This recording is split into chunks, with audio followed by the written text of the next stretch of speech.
Let me take my seat if I can. Hopefully you can hear me okay. And I'm sitting here right now with four wonderful youth. It's been a very interesting journey, hasn't it been, for the last 12 days. And I thought it was important for us, and we all agree, that maybe much more than me just sharing a message and standing there, to hear the voice of these ones who are being affected through this anti-racial protest you've seen across the world. Never before have we seen such an experience of uprising from our young people in particular, and from a diverse community as well. So first, let me introduce to you, if I can, the ones who you're familiar with. You probably haven't seen them for a couple of months since the virus. They've been on lockdown, hiding away, but here they are today. And we try to keep some distance, but if you watch the protests going on across the world, there's no such thing as distancing as what we can see so far. But thank God they are safe, and I want to introduce Brandon on the right over here. That's Brandon Gibbs. Say hello, Brandon. Hey. All right, hey.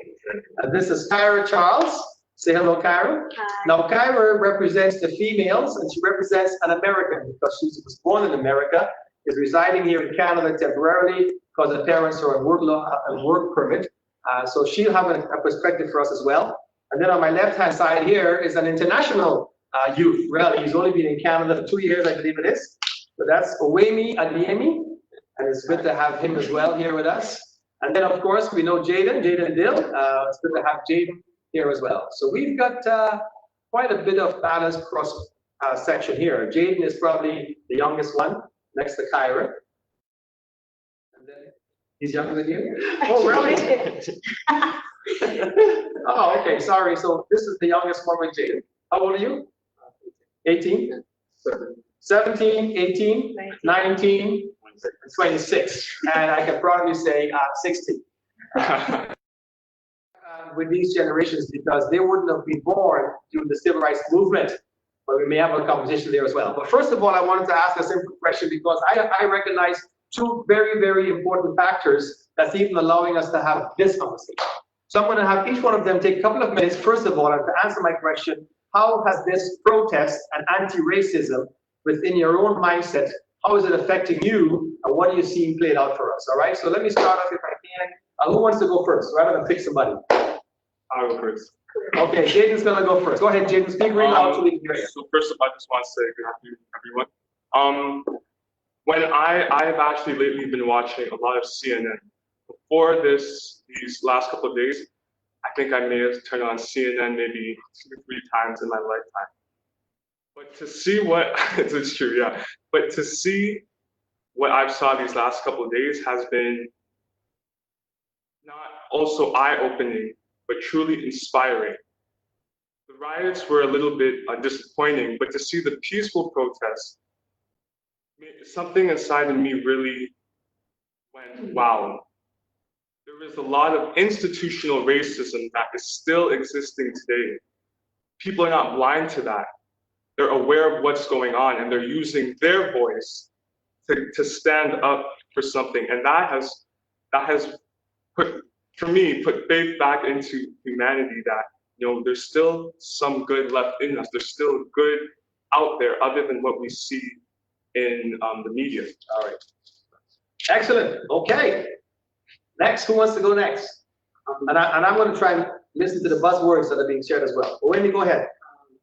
I'm just going to talk about what Jayden says. So, like, going back to the issue of like the media, it's just like normally as a young kid, I wasn't like used to watching the news or reading newspapers. But like over the years, I've like tried to think like going through the media, it's just sad to actually see the cops, which is one of the things.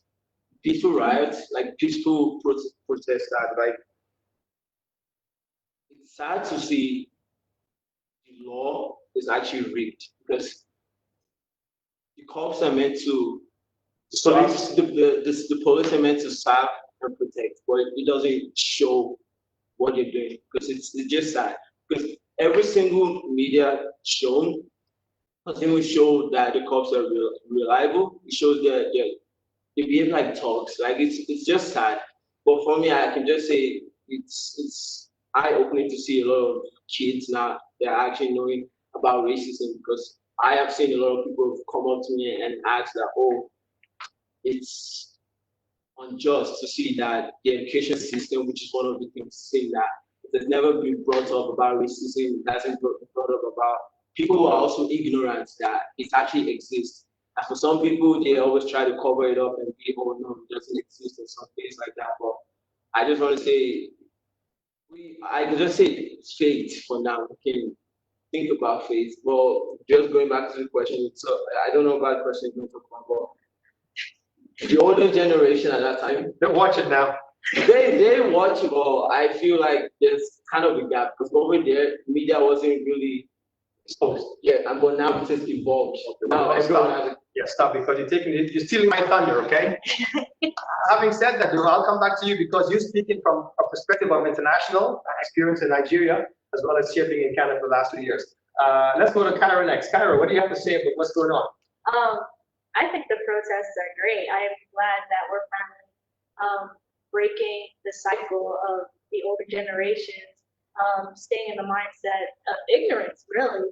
I'm doing a class right now, and there is a theory. It's called situated perspectives, and it's basically your historical context and the culture around you influences what you think. So in history, people, like, slavery was okay, then eventually someone was like, no, this is not okay. So then we switched it. So now we're coming to a point where we're like, no, Black people are actually people, so we're fighting for our rights, basic human rights. So I'm just happy that we can finally talk and speak up and protest for our rights. And I just feel like we need leaders that are willing to listen, because we can't do much as people. We vote them in, yes, but they still have to be willing to listen to us and what we need. All right. And I think whether they like it or not, they are listening right now. Whether there's change, we don't know, but for sure they are listening. In fact, the top leader right now is not just listening, he's hiding. I won't say anymore. Leave that one alone. And anyway, Brandon, you next. Let's hear what you got to say. For me, it's been a mix of emotions. It's definitely empowering to see everyone protesting. Just the fact that there's different races coming together as one to kind of fight for this cause. It shows that there's hope and that there's great for tomorrow. And the younger generation, like, we can't give up. We're going to continue to fight. We're carrying the mantle from the previous generations that weren't as successful. And I think you can see that through all the media portrayals that's going on. But even with that, it can be a lot to handle sometimes. It's all we see 24/7, whether it's on social media or media through TV, newspapers, whatever it is. So I can't speak for everybody else, but for me personally, growing up with different experiences with racism, everything is kind of resurfacing now. There's people reaching out that are unaware of some of the racial tensions that have gone on and trying to educate themselves. And then there's also those that are on the opposite side who are showing their true colors through racism. Maybe people that you were friends with growing up before that may have been smiling in your face are now doing the opposite because they're afraid of losing their other friend groups or losing their family members in the process of joining Black Lives Matter. So for the younger generation, I feel like we're battling both sides of things, trying to deal with our identity, trying to find peace in that, and standing up in our victory as Black youth and fighting for our lives, basically. All right. So there's a loud voice being spoken right now against this whole notion that racism still exists, okay? Whether it's systemic racism, I heard the word institutional racism, but really there is, I wanna ask a question. We're in the middle of a pandemic right now. Fear for our lives that we can catch this disease that can kill us, and now we're in the middle of a pandemic of racism. What do you think is worse, dying from the virus or being shot by law enforcement? Yeah. I think, well, I know a gunshot is going to kill you faster than the virus will. So with that being said, I feel like I honestly commend those people who are out there protesting, especially as a Black person, because the whole protest is because the system targets minorities and they try to break us down. But if we're out there trying to stand up for our rights and we have other people who have privilege standing up for us, they can't do much if we're all standing together. Right. And I'm going to come back to that point very shortly. Does anybody else want to respond? Well, with a virus, you have a chance to fight. You can take medicine, you can try. It's really up to, it depends on your body health. With the gunshot, with the bullet, there's not much you can do. It's really out of your control. You don't have really any chance. And you have people taking away your life rather than really life taking its natural course. Right. I have some stats here. I was doing some research myself, just to give an idea. When it comes to victimization by law enforcement, here in particular in North America, would you believe that restraint is 15% get killed by restraint, 10% get killed by restraint for other reasons. Physical force, 1.3%. Intermediate weapons, whether it be a handcuff of some type or rope of some type.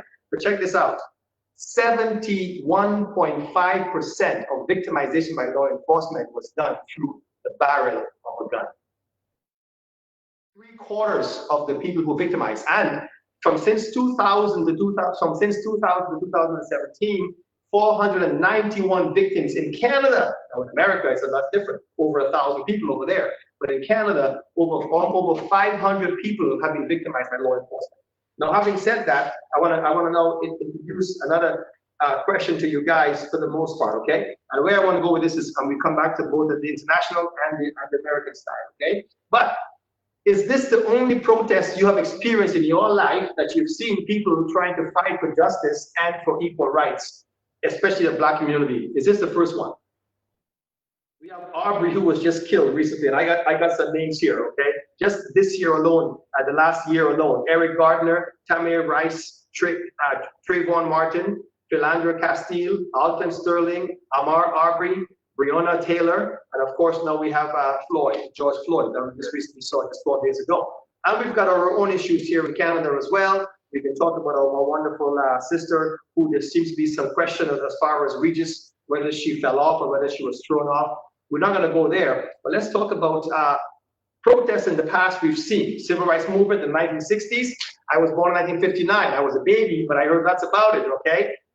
Unrest on the streets, especially in Alabama, where Martin Luther King Jr. led many peaceful protests to bring about change. Now, what makes it different then? Because why then is there such a global, because they've said that, we've been heard that racism is a cancer.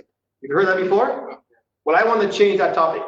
Racism is a pandemic, not just a cancer. Why? It infiltrates every part of society. But we can say that from our perspective, but not everybody agrees, because within the Caucasian or the other powerful cultures, they don't experience the same things we experience, right? Whether it's being in a school system, whether it's being in politics, whether it's being a doctor, whether it's being in a public arena, whether it's walking the streets, or whether it's going into a store like Walmart and cameras are on you because of your color. Now, having said that then, what do you think makes it unique this time around that this global pandemic is paying attention now to what's going on? I think because there's a cultural shift that's going on, that's kind of been sitting there for a while. And with the influx of all the cases that have been going on, how spread out they were, enough is enough. And the younger generation that's standing firm and believing that this isn't right, and just through social media and how high it is right now, the word is being spread across the nations. That's why, like, there's been other riots, there's been other protests, but they've been on a smaller scale within the cities of whenever that events happen. But because so much people are outraged and how quickly the word is able to spread around, that's why you have the whole states protesting, you have Europe, you have the Asian community protesting. Even you have people in Korea, for example, the K-pop community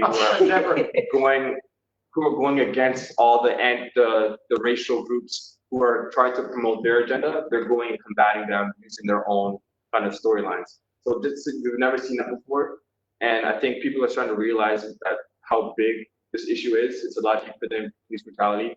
Like systemic racism, institutional racism is real. It affects everybody in all different levels, and people had enough of it. So now is the time for us to rise up and continue spreading the message and letting people know the injustices in the Black community. and creating as much allies as we can to help us fight this fight. All right, anybody else? Because I want to come back to 2 points you raised, but I think you guys are caught on to it right now. Oweme, who is going to speak? I'll go. Sorry. When you spoke about, now see, I've only ever read about the 60s civil rights movement. Okay, I never experienced it. Other than the Ferguson March a couple of years back, we've never seen anything like we're seeing now. Mm-hmm. And then you mentioned something that racism is a pandemic. We've been in this pandemic for a very long time. And it's come to the point where it really has affected everyone. You can't tell me that you have never heard a discriminatory term to any race, to any group, to any ethnicity, because it's really institutionalized into our education system, you can say. And until we start educating people on Black culture and African Canadian history, we are never going to find an end to this pandemic of racism. Mm-hmm. Awesome. One more? Just going back to the issue of racism as a pandemic, just to sit down as like Black people saying our own kind being killed, because it's not something we're just gonna sit down and watch it over and over and over and over again. It just has to stop. And the thing about like people are not just back then where it as aware as now, as everyone is being educated of racism as an issue. It's not only just an issue, but it's tearing everyone apart. But now that everyone knows what is at hand, and seeing the killing of every single thing, like now they know what's going on. So now we have to like rise up, use our voices, and speak to people and tell them that racism is actually real, and they should actually they shouldn't be ignorant with some people trying to close ears and be like, oh, in the 60s we didn't experience it, but it's real. Just because of my color, it affects me as a person. So you should know, just don't talk about like, it's happening right now. So we have to stand up and tell them that no, it's not happening. Yeah, and the thing is, for all of us sitting here, so the 2 points I was raised is this generation, unlike any previous generations, grew up much more in a sense of cultural environment. When I came to Canada in 1974, I was one of the few Blacks that was in the school system, therefore had to behave myself and face all the racial innuendos that came at me. And I can tell you stories upon stories, but I want to focus on these kids here. And these youth, they went to the school system and they were much more exposed to a diverse society, a diverse community. They have Caucasian friends and they have yellow friends and they have brown friends amongst themselves. And they've heard and they've witnessed. In fact, the protests in the 60s, guys, there'd be dogs after you as well. There'd be fire hoses after you as well. Not just the police trying to push you back and hit you, but there'd be dogs coming at you and there'd be nobody fighting for your cause. You think about that for a moment, and then you go back to Africa in the 1600s when the Portuguese and the Dutch and then the British as well start taking Black people because they recognize the color of the skin meant they are less than a human, less than an animal. And that's how we evolved into being sold into slavery and across the passageway where there was almost 20 million of us that came into the Americas and to the Caribbeans. You think about that history for the last 400 years, and we were fighting to be equal, which we're still fighting for today. But you think about the lynchings and the atrocities when we all lived through here about the slaveries where our foreparents had to literally die so we could actually do what? In the 1950s and 60s, 1955, Rosa Parks challenged sitting in the front of a bus and not giving up her seat for white people. In 1955, how long ago is that, guys? Do the math for me real quick. That's 65 years ago, folks, we're talking about. When we had to have 2 different fountains, now we can drink. You guys can drink from the same fountain in your schools. In the 1950s, 60s, and 70s, prior to that, first of all, before the 1950s, there was no fountains for Blacks to drink from. So the challenge in the civil rights movement forced America to actually put 2 faucets. One was named whites only, and one was named colored only.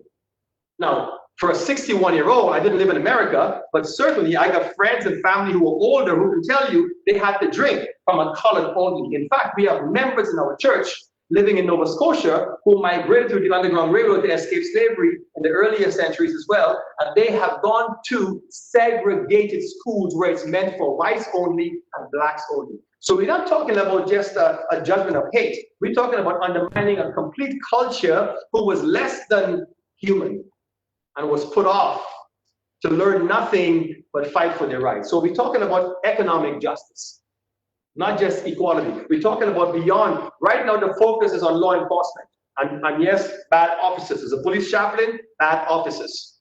But it's not just law enforcement, right?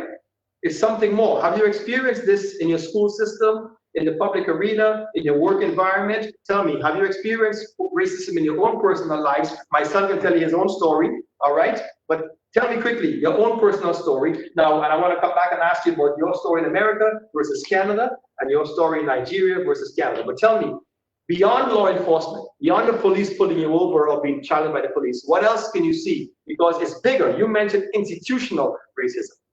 So tell me something about, other than just law enforcement, this is raising up a bigger picture than just focus on the police only. You ever go to like a really nice restaurant or an expensive vacation luxury? No. You know you can afford it, but when you get there, you just feel out of place. And I shouldn't feel like that. I paid for, I didn't pay. We're paying for the same luxury that these other people have. We can afford it. We probably have we're in the same pay grade. Why should I feel uncomfortable for living luxury like you are? Like, I shouldn't feel like I'm out of place or I don't belong here. No, we work just as hard. So I feel like we should reap the same benefits. And you felt that in your travels and places? Yeah. In Canada and in America? Yeah. Okay, anybody else? I remember my first real encounter with racism, like direct encounter with racism. I was in grade 5. I don't know if it was about 10, 11 maybe. And I had this friend I used to walk home with every day. It was well, two of us were black, and the other one was white, half white, half brown. And we used to walk home every day. And then one day he says, "I can't walk home with you anymore." And I asked him why. He says, "Well, because my mom says you're black." Huh? Straight up there. Every single day, all the kids used to play together. And that's how I know no one is born racist. You're taught racism. You're taught prejudice. Come on now, well. No one is born that way because every kid, any color, any size, used to play together on the school ground. And no judgment ever came across us until their parents have said something to them about a certain culture. Or if we've seen a teacher accidentally treat a kid a certain way, completely unintentional, but it's just the way it's ingrown in them to do this. So when he said to me, I was completely shocked. I was like, "What do you mean because I'm black?" Well, my mom has saw a lot of the stuff on the news in the States where black people are always creating trouble, so she doesn't want me to hang out with you because you're a bad influence. Didn't know that part. Okay. And I think all of us can attest to the very same thing, on one way or the other, right? But this is real, folks. I'm going to come to the camera and speak really clearly. When a child is born in this world today, whether it's brown, yellow, black, or white, until the parents or the school system tells them otherwise, you will see them playing together, enjoying life together, and they will never see color on the outside. It's only after they have been trained by the home environment, or when they get to the school system, but they get out to the public arena, then they start recognizing the difference on the outside of color.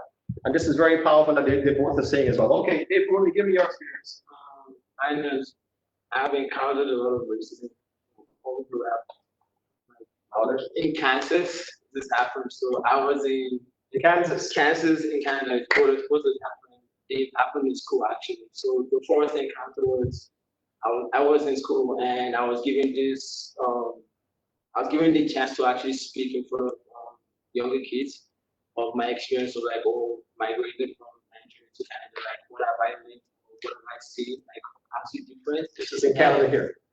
Oh, actually, In Kansas. Okay. yeah. So and I got the role to actually speak, and my friends, whom, by the way, aren't my friends anymore because I was kind of the timid guy. I was always the kind person.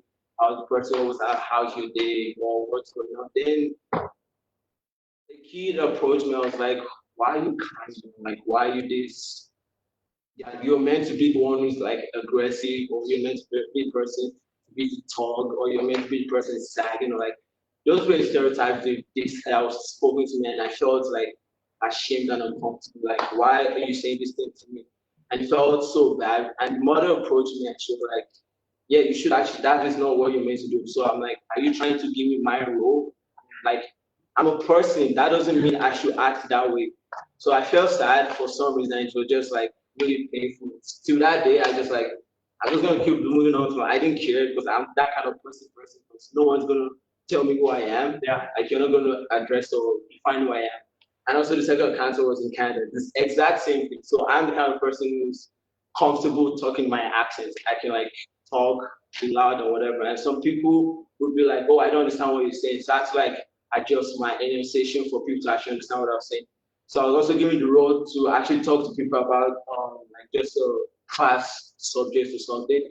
And I spoke wonderfully well. And my teacher was like, are you sure this is, like, your accent is very different. And my friends were like, I don't know why you're speaking like fluently. I'm like, what do you mean? Like, it's my accent. I'm trying to change my tone for you to understand. So since then, I just like, that's racism. Like, that doesn't make any sense. Why would you say such a thing to a human being? Forget about my color, but just say human being.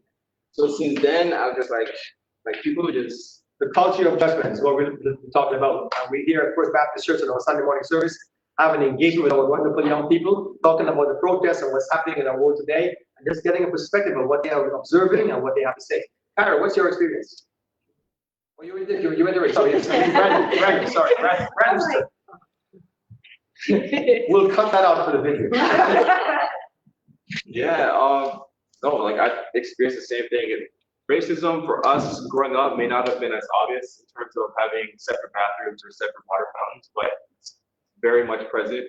Like for me personally, growing up, I was like one of a handful of Black students in elementary school. So just looking different in itself was a struggle. I was good at sports, so oftentimes playing basketball specifically, it would be me against the whole class. So like the one Black kid versus all the other white students. And they would hack me, grab me, scratch me, push me, pull me, do all kind of stuff just to try and get the ball for me. And then the moment like I get upset or like stop playing or like retaliate, they'll be quick to go and tell the teacher. And then I will get reprimanded for my actions rather than the teacher seeing what's going on and how I'm getting like picked on or ganged up on. Because I'm the only one playing by myself against everybody else.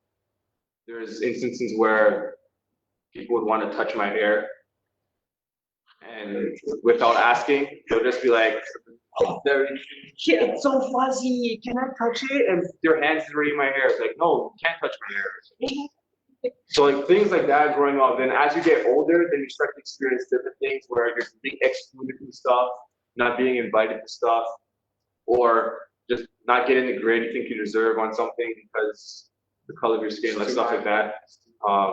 Being associated with particular groups. So like you're Black, you must play basketball, but not every Black person plays basketball, right? So just things like that is kind of what you experience. And as you get into adulthood, trying to get a job and things like that, being mindful of the area that you live in, the associations with that, being mindful of your name and how quote unquote Black your name is. They may not even look at it in the resume, or just getting dressed to go to an interview, like having to dress up or wear your hair a certain way. Like my hair the way it is now probably wouldn't be acceptable going into an interview. So one, I would either have to cut it or make sure that it's groomed properly so that I look presentable, because if I want this way, then I'll be identified as a stereotypical Black male.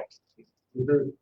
So this is the real conversation, folks, about the experiences that these young people are having to this very day. when we have fought for hundreds of years to be integrated into society and have the same level of equality for opportunities to go back and forth, right? So we talked about this diverse community. So let me ask you now, let's talk about technology, for example, okay? Because as an older person and for my kids, I've challenged them to put the phone down sometimes. In our sanctuary here, we said the same thing as well. But when all is said and done, though, in reality, if it hadn't been for technology, if it hadn't been for cameras, and if there wasn't a camera on George Floyd today, you tell me, with all the protests you're seeing right now, what would have been the difference if there wasn't a video to show Aubrey being chased down by a truck and two men, and the one who also posted the video and shot dead because he was just jogging on the street. And then for George, who had a knee on his neck that sucked the breath out of him. And our theme today was "Let me breathe," because the breath was sucked out of him. Tell me, folks, now we've talked about the diverse community who is now this young group is rising up. Even though you face your own racism, you still have the Caucasians, the Browns, the Asians, the Indians, are all the Hispanics, they all fighting for the cause for us now, right? So tell me, add to that now, what was being exposed? Do you think it made a difference? Absolutely. I spoke to a former civil rights activist this week, and he said, if there was, thank God there was cameras on George Floyd, because if there wasn't, the cops could have made it up. They could have put a gun in his hand. They could have easily said this didn't happen. Same thing with Ahmaud Arbery. If it wasn't for that video, if you actually read the case facts, the former attorneys on that case who were investigating that case said that they were in favor of the defendants because they didn't believe that he did this. They believed that their story was true. Because who else is there to tell the story? If the person who has the truth is them, who's there to tell the story? Yeah. So thank God for technology, because I'm telling you, if there wasn't technology, if there was no videos to capture the injustice that happened, the cops would have made a completely different story. That would have made them look good. Yeah. It's happened before. It's nothing new. So all the protests we've had in the past, right, and all the murders and killings, whether it's through law enforcement or whether it's the judgment they made on the school system or in politics, we never see those things. So we never see the thousands who are killed, hurt, lynched. We talk about the KKK that was sanctioned to kill Black people. Give me another perspective as well, because tell me how important then this social media and technological age is advancing us to where we are. Never before have we seen all 50 states protest and every city across the world. Tell me. So I got this one. So Brandon's got this one. we're able to see everything on videos, but then of course there's a lot more that you don't see on video, right? But everyone has a story to tell. So now that this is surfacing because of technology, everyone's able to share their stories and spread the word. That's how people are getting light on everything that transpired to the Black community outside of what's been caught in. The only down part about that is because you're being so consumed by it, it can be overbearing. That's, for me personally, like seeing the countless stories and all the trauma that people like us have experienced, it can be a lot to handle. As great as it is to share and to raise awareness and all of that, sometimes we need to protect our mental as well and just kind of unplug for a moment just so we can kind of gain our sanity. Yeah.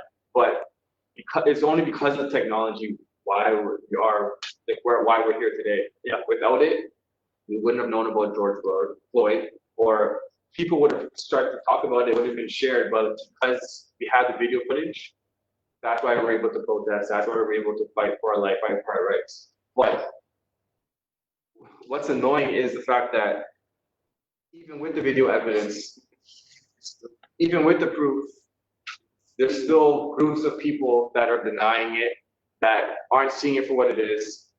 You had the false autopsy that said he didn't die from the way he died. Yeah. Yeah. Then you have police who are enforcing the law by brutally attacking innocent protesters. Well, let's talk about it. Let's talk about the generational divide. What about the 75-year-old Caucasian man, a white 75-year-old who was protesting in support of anti-racism, and he was pushed and shoved? I want to go to that. Like, first of all, that apart from anyone of color, that just dehumanizes, because that doesn't make any sense. This is a man who was born peacefully, without any aggressiveness, like if you were just walking by and you had your audacity to push an old man for that reason, a minor reason, and for some reason they felt it was still okay to pass over someone who was literally bleeding. That is someone that needs help. From his head. That was someone that needs help. And for some reason, they still had the audacity. I don't even know what happened because I had to like just go off social media for a while, but I don't know what happened to this policeman. Well, they were charged, but they were released. Yes. That is, first of all, not right, because that is so. On top of that, too, 57 of their coworkers or police friends resigned in support of them being suspended. Yeah, and they were clapping when they were released with the charges until they prove it. Now, this is bringing a whole different topic altogether. Now let me throw a wrinkle in, because it's 1 o'clock, we want to move on if we can. We want to talk about solutions, but first of all, think about this then. Did the officers and law enforcement, did they see a white person in that protest when they pushed the 75-year-old down, or did they see by association? By association. Because under normal circumstances, you would never see the treatment of all these Caucasians and other communities handcuffed or being pushed or being jailed or being tear gassed. Never before. It's only happening because by association. What's that association? They're attaching themselves to the movement of anti-racism against the Black community. That means our friends and our families who are going to stand with us is now in arm's way, and they're in the trenches of our defense.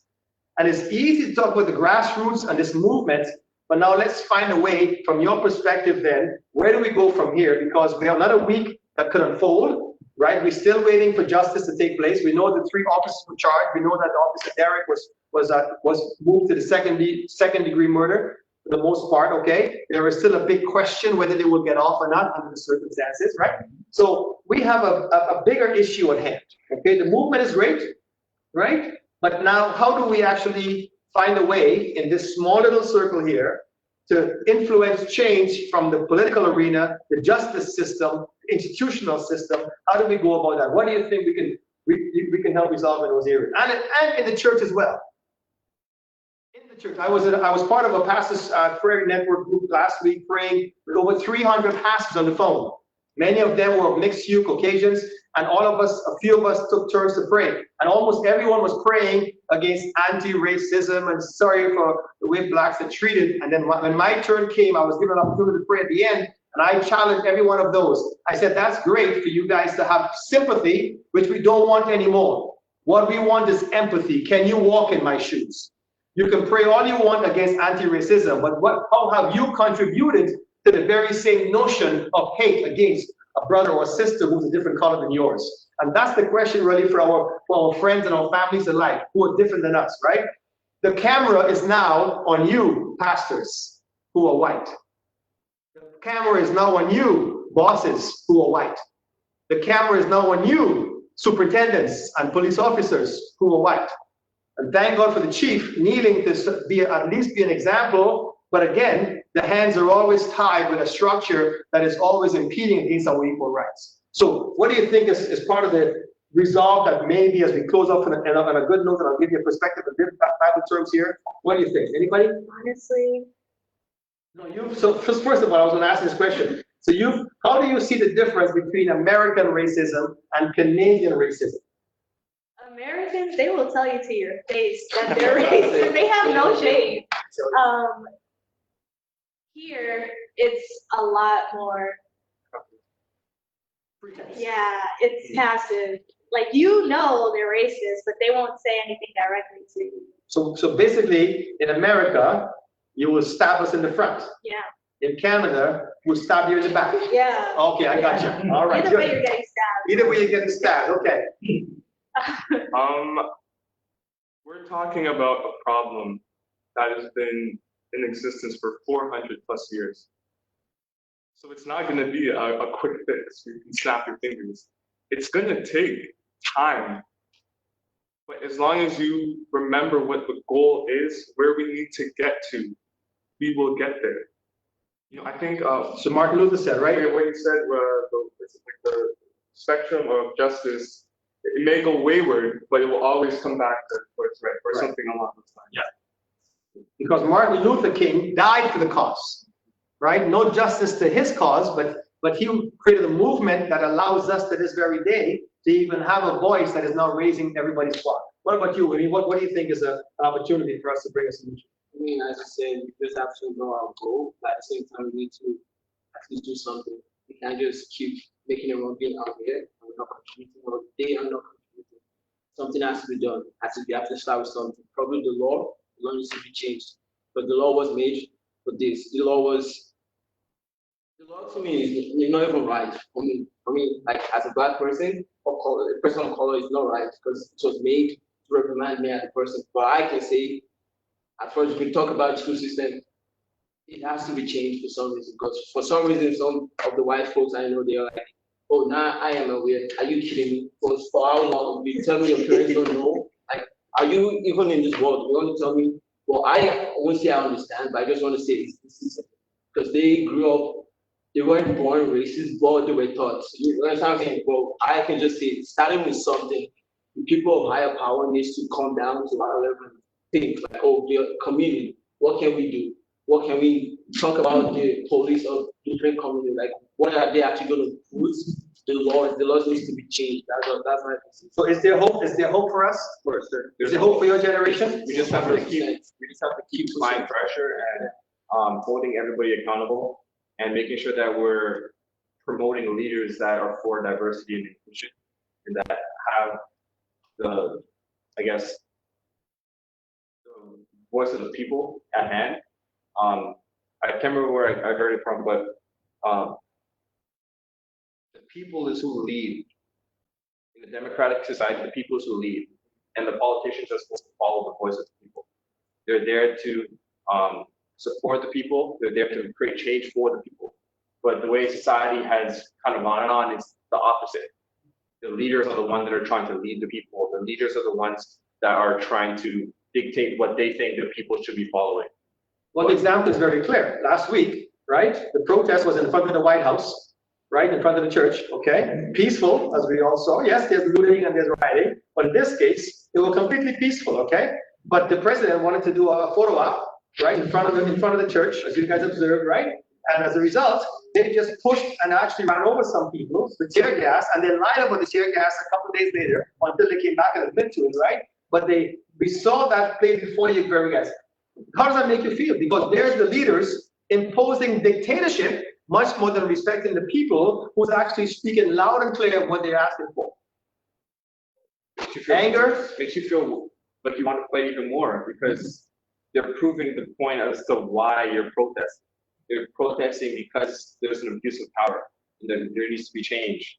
And for them to do that to innocent people, like you have people that are getting injured protesting peacefully, and then when the EMS comes, they're beating up the EMS too. Yeah. Or people who are reporters. Or people who was charged for doing his job. Or people who have nothing to do with the protest, who are just innocently driving by or getting shot in the head by rubber bullets, just driving by. Like it needs to be stopped. And the only way for it to stop is for people to keep going and not giving up. Because the moment you give up, it's going to be. Well, thank God so far there has not much been sacrifice made with deaths under the circumstances. When you think about the mobs, the number of people, the number of young people that are out there, it could be a lot worse, right? Now, having said that, though, right? Let me ask you a question. So, what's going to happen if those 4 officers are discharged?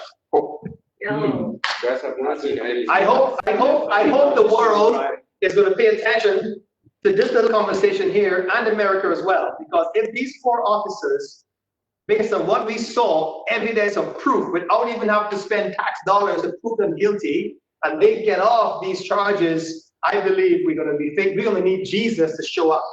And having said so, let me give you my little perspective on a biblical persuasion, because in the Garden of Eden, it all started. In fact, and I suggest to you even now, the fact that the law enforcement, they have the guns and the protesters don't, it hints to me that that's exactly how slavery started.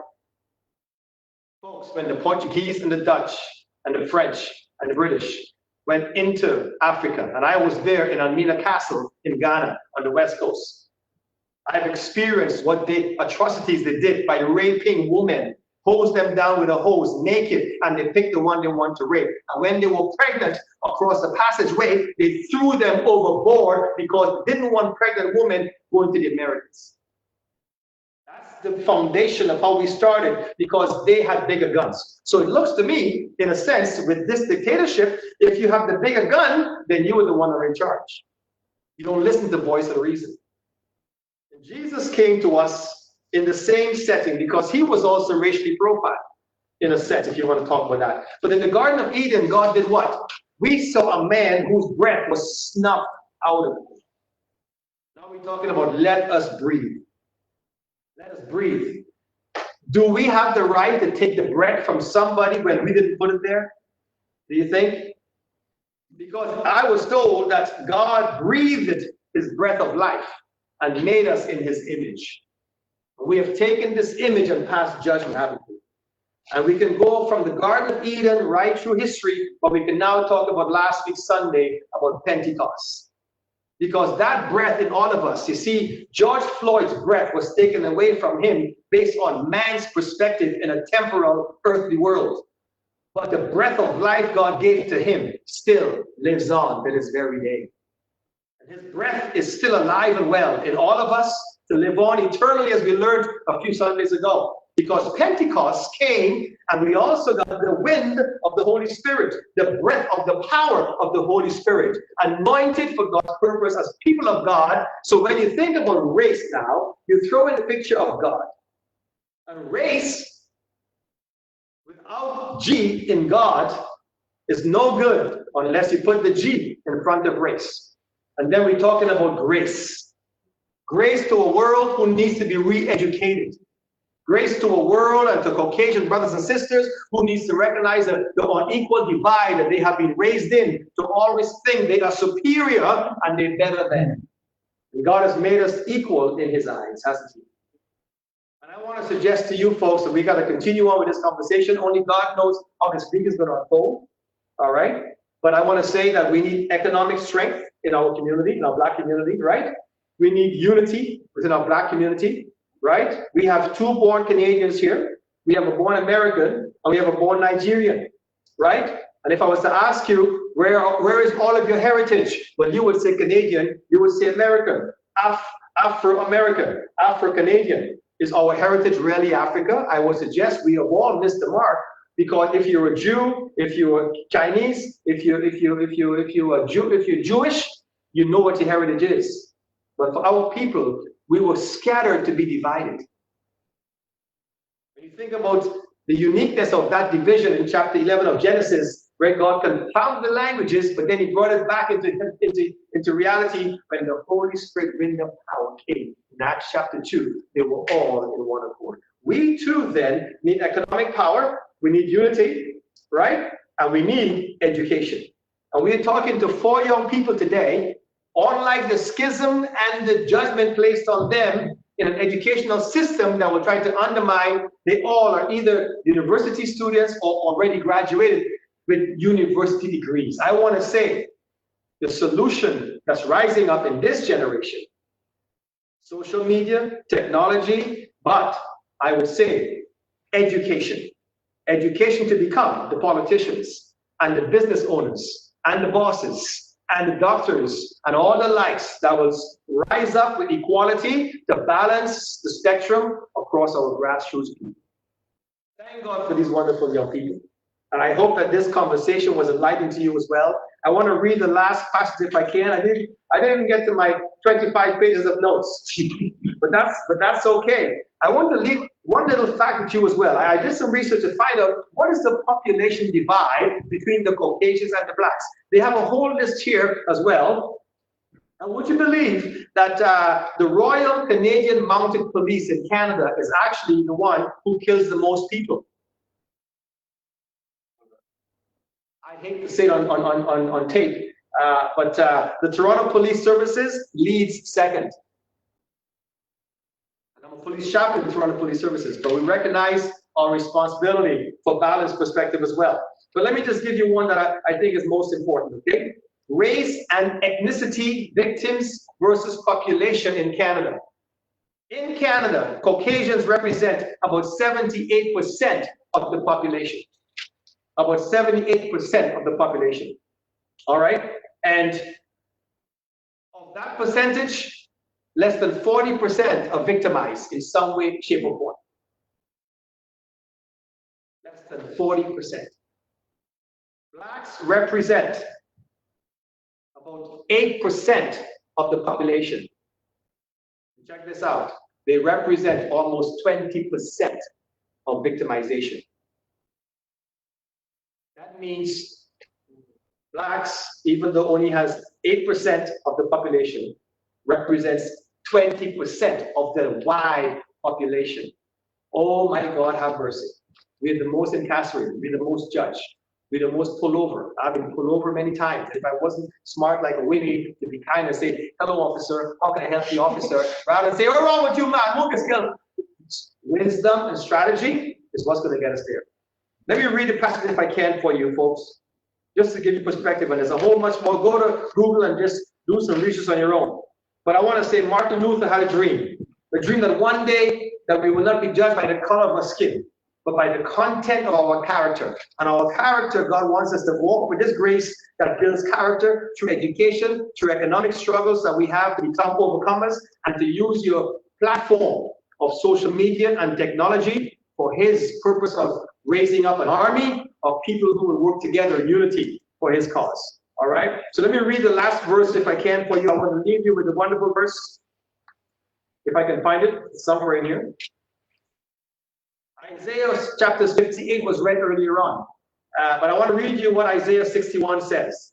Isaiah 61, this is spoken of by Isaiah, who was speaking to the people of Israel. But even so, he's speaking to us today as well. And he says this in Isaiah chapter 61. I'm still trying to find my notes here. He says this. He says, for I, the Lord, love justice. Justice in an unjust world. You guys agree? With unjust leaders in an unjust system. Amen. So we can't find justice there. We have to create the justice ourselves. Right? And he says, I, the Lord, love justice. I hate robbery and wrongdoing. I will faithfully reward my people for their suffering and make an everlasting covenant with them. Not just the people of Israel, but for all of his creation and for the black community as well. Their descendants will be recognized and honored among the nations. Everyone will realize that they are a people the Lord has blessed. I speak that blessing into you right now. If you are a black person feeling anger, pain, and sorrow, I speak the blessing of God from Isaiah chapter 61, just as he did to the people of Israel. And he says, I am overwhelmed with joy in the Lord my God, for he has dressed me with the clothing of salvation and draped me in a robe of righteousness. I am like a bridegroom dressed for his wedding, or a bride with her jewels. The sovereign Lord will show his justice to the nation of the world. The sovereign Lord will show justice to his people, black people that he has also created in his image. Everyone will praise him. His righteousness will be like a garden in early spring with plants springing up everywhere. And I close with Micah chapter 6, verses 8. This is what the Lord requires from all of humanity, non-blacks alike, and blacks as well. He requires what? To do justly, love, mercy, and to walk humbly before your Lord. Amen. Amen. Amen. I hope you were enlightened. I hope you were inspired with these young people's conversations today, with what's happening. God bless us and help us through this pandemic of virus and pandemic of racism. What's to come this week, I don't know. I'm glad you're watching the news now. I'm glad you're paying attention. I watch CNN maybe too much myself. I like CNN. I know they are biased. Media generally is biased, but they provide the most facts that you can research yourself to see if it's true. But either way, be balanced, be gracious, all right? And I pray for three things, as I always do for all of you. The three P's: peace, God's protection, and God's provision on all of us as we continue on together, all right? So please do me a favor. Do justly, the Lord says, love mercy, and walk humbly before your Lord. All right? Thank you, guys. Give yourselves a hand.